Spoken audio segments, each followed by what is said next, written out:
एका ब्रिटिश जिल्हा न्यायाधीशाच्या हत्येच्या संदर्भात त्यांना दोषी ठरवण्यात आले होते.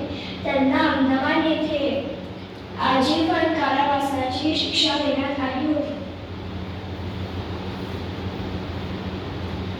त्यांना जेलमधून आपली सुटका करून घ्यायची होती, म्हणून त्यांनी जहाजामधून सागरामध्ये उडी मारली व पोहत आपली सुटका करून घेतली.